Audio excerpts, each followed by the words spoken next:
Tip, definitely take these off once a week.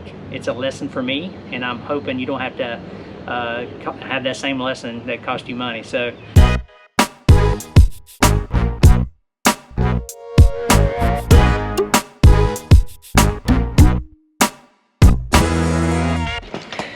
I wanted to make you aware of something that I'm dealing with right now. So we left Tampa a week ago, a few days ago, and in the process when I went to unhook my WATCHDOG, I noticed that my 50 amp cord plugged into my WATCHDOG had gotten hot.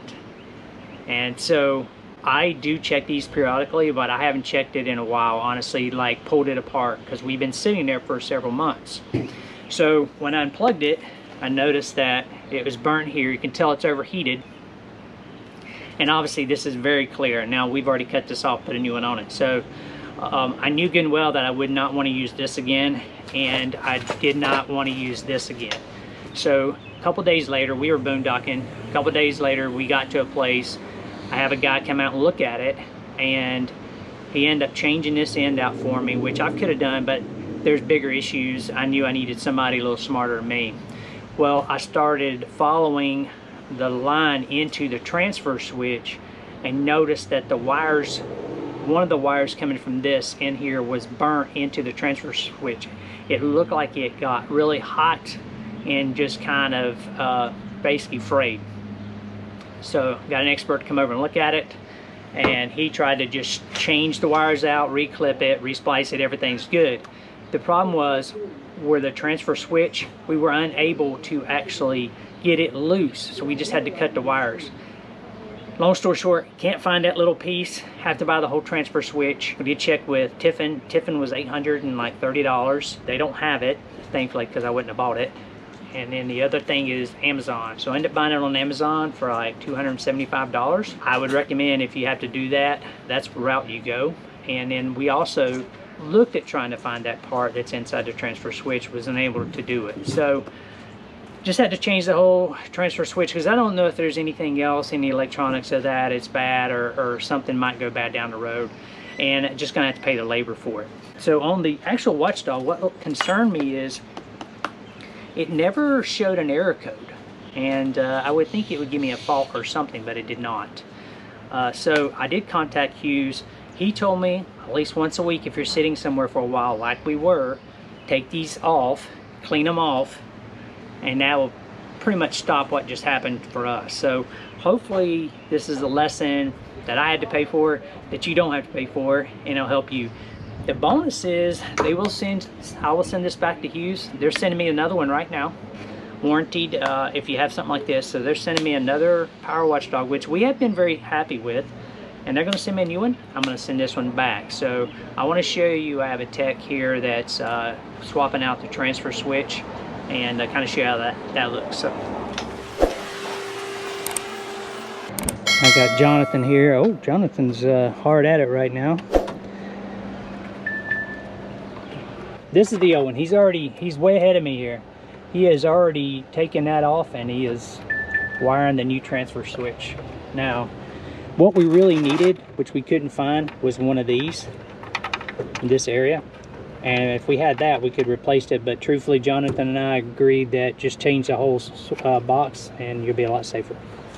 I'm gonna let Jonathan work there, but I want to tell you one thing he did that allowed us to have shore power is that he basically took where the generator plugged into that transfer switch box, unhooked those wires, and plugged the power cord into that set of wire, into that section of the transfer switch, and that allowed us to run shore power, air conditioners, none of that. The downside is if I need to run my generator, I couldn't run it.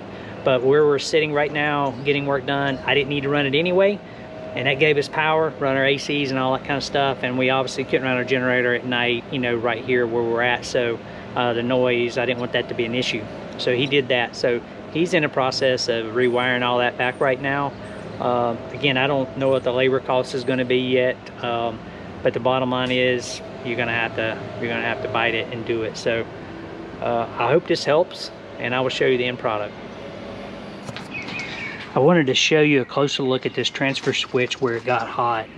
You can see how this one obviously does not look like its friends here, how it's gotten overheated, and this has basically soldered itself shut due to getting too hot. So I'm thankful we found it when we did and we were moving. And the way these kind of set up, you can see where it says shore power, generator power. So your cables coming from your generator come into here, and the cables coming from your shore power cord come in right here. And again, he just took, so I could temporarily use it, he pulled the wires out of here, put them in here, and pulled this generator out. So that's a fix for sure, or a workaround while you're temporarily sitting somewhere if you need it.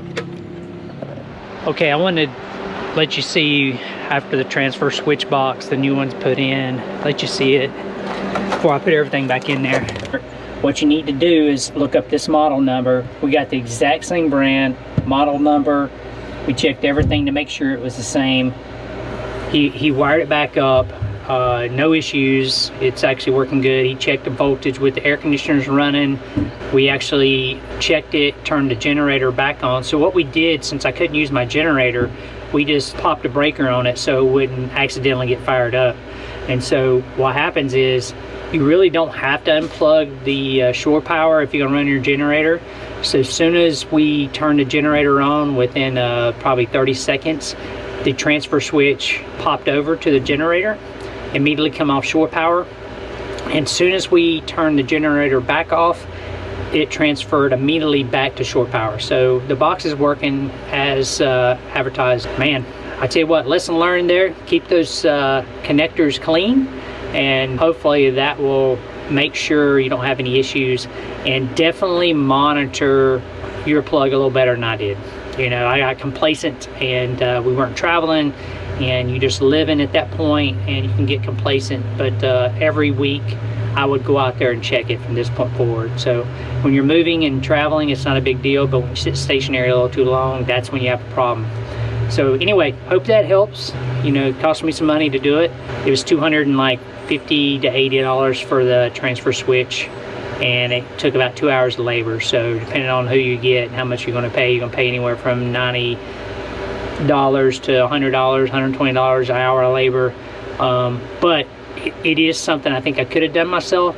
But honestly, this is not an area I want to mess with and mess something up, since it affects all the electricity and electrical stuff inside my RV. So anyway, it's worth paying somebody to get it done right.